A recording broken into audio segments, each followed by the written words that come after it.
But here's the question for this evening. This is going to be the first one of the Bible and Beliefs questions. Do we have a soulmate?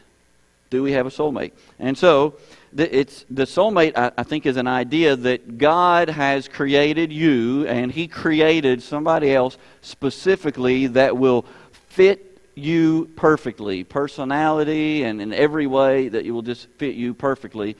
And so sometimes we mean different things by the soulmate. So here's what I think about marriage. All right? I think God has put some ground rules out for His followers. There are certain things God says, I don't want you to do, and there are certain things that He says that I want you to do. All right? So He lays those out as groundwork.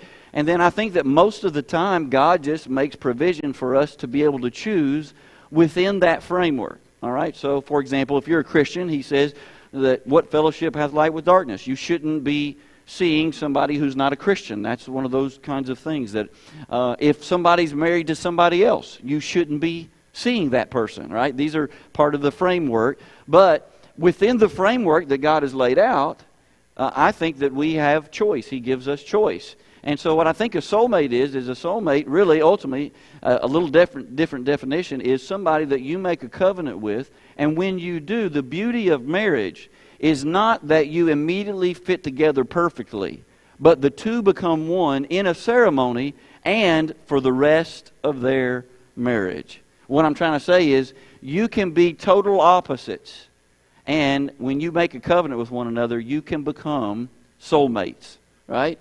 I can use maybe some of the couples that are in the sanctuary right now as examples of. Have you ever noticed that sometimes husband and wife are totally different personalities, right? Don and Ina Blackard, totally different. You didn't know that, Don? Totally different personality. My wife and I have totally different personality. But the beauty of it is that when we have covenanted together with the Lord, that we become one, and there is something beautiful about that. All right? Is it always easy? Nope. But it sure is worth it.